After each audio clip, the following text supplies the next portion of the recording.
Hey everyone, today we're looking at more survivor builds. These are some that you guys submitted and I've picked out. There were some really great ones in there and it's cool to see all the builds you like using. These were the 5 I picked. First off, we have the all-seeing eye build. Bond, Object of Obsession, Windows of Opportunity, and Deja Vu. This is quite similar to the Aura God build that is featured in a few videos, but I thought this alteration with the perks was a nice change to it and also utilizes a more effective combination of perks. First we have Deja Vu, which is a perk that will reveal the aura of 3 generators closest to you at the beginning of the trial, revealing possible 3 gens that the killer may hold, and so allowing you to avoid being trapped later on. Every time you pop a gen, you'll also get this information, so it's a good perk to keep track of generator proximity. To pair with this, we have Bond and Object of Obsession. Bond will let you keep track of teammates by revealing them with auras in a 36-meter range. Alternately, you can run Empathy if you prefer to have injured info. Object is going to reveal the killer's aura when out of their terror radius and within 72 meters.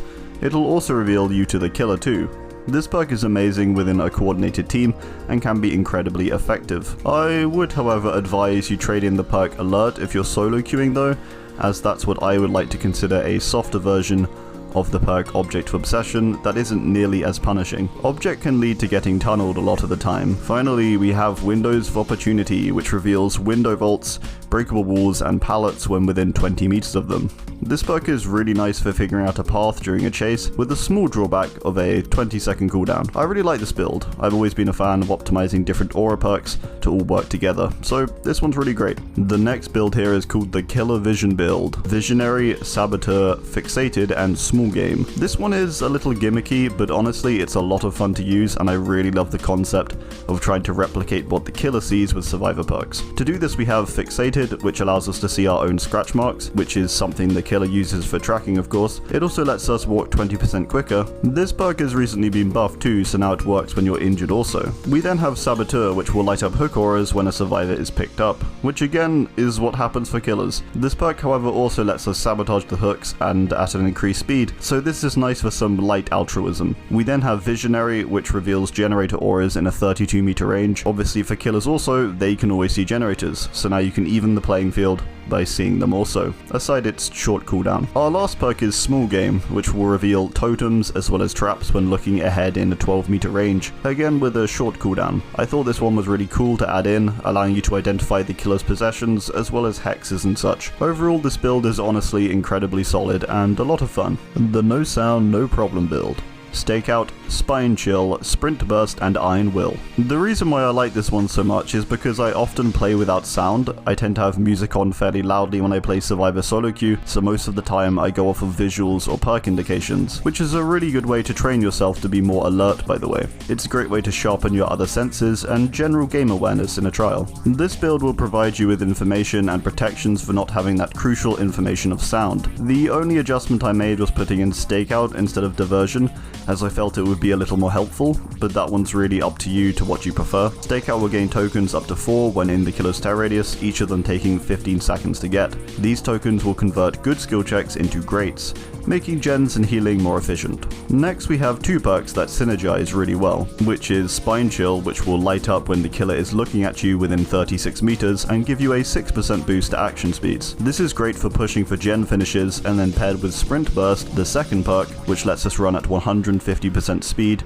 briefly after entering a sprint, we can anticipate the killer's arrival and then speed off when they finally reach us, all without having to be too aware of our surroundings. Last of all we have Iron Will. This is a really nice all-round good perk that makes your grunts of pain go completely silent. This evens the playing field by denying the killer sound also. Great build and good for conditioning yourself to use other sources of information. Next up we have the Gas build. Hope, Blood Pact, Breakout, and Adrenaline. This build aims to give you haste from a multitude of different sources and speed up the game overall. I've also paired this build up with a refined serum on a medkit just for that extra little bit of haste and play into the theme of the build some more. I ended up picking Adrenaline as the final perk as I thought the other perks worked best with this, with something endgame or clutch related. It also evens out the build and makes it so you have 2 perks for the duration of the match and then 2 more when entering the endgame. First off we have Blood Pact. This perk lets you gain a 7% boost to speed once you've healed the obsession and if you stay within 16 meters of them after doing so. This effect also does apply to the both of you, so it can be very effective for helping each other out on chases, where one person can hide and the other can run. It's also great for general map traversal. Next we have Breakout, which simply lets us gain 7% haste and also increase wiggle speeds of teammates by 20% when we are close by and they are getting carried. This is kind of tricky to use a lot of the time, but when it works it does feel pretty good, and hey, more speed. For the end game we have Adrenaline and Hope. Adrenaline will instantly heal you a health state when the exegates are powered and will give you a 150% the usual base running speed for 5 seconds. To further this, Hope will give you a constant 7% boost to movement speed for 120 seconds. Again, once the exegates are powered. This is a really fun build. You do have to go out of your way a little to activate it, but it's a lot of fun to play around with. The guy who created this build actually left some really great other builds too. Honestly, really liked all of these, they were all super creative. The Gone Without a Trace build. Poised, Dance With Me, Deception, and Quick and Quiet. I really liked this build because I thought it combined the perks chosen very well for the purpose of stealth and deception. It's always fun to get plays where you can trick a killer and make them look entirely bemused by what just happened. I feel as if this build does just that. The first perk we have is Deception. This perk lets you fake entering lockers and will mask your scratch marks for 3 seconds, with a 40-second cooldown. This perk is amazing when in combination with Quick and Quiet, our second perk, which lets us vault and enter and exit lockers completely silently, again with a 20-second cooldown, as well as Dance With Me, which will make any fast action, vaulting or exiting, mask our scratch marks for 3 seconds, 40-second cooldown also. Together these three are really effective for tricking the killer and making it hard for them to track you. You can do fun plays like faking one locker and jumping into the one next to it, and then leaving in complete silence and without scratch marks. To top this off we have Poised, which will mask our scratch marks for 10 seconds whenever a gen pops. This can be great for relatively random but fairly consistent additional help with stealth, and this perk can honestly be amazing mid-chase if line of sight has been broken. Great build and a great combo of silence and deception.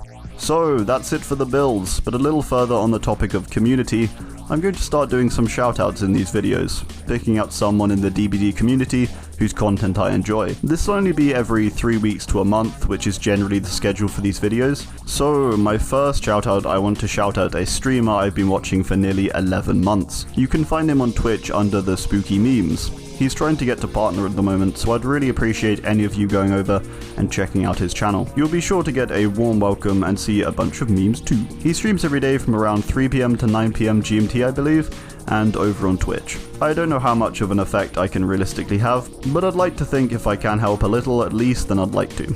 Links in the comments and description. Alright, well that's gonna do it for today. I do hope you enjoyed. Thanks, and goodbye. An additional thank you to LHPL3, as well as my other members for supporting the channel.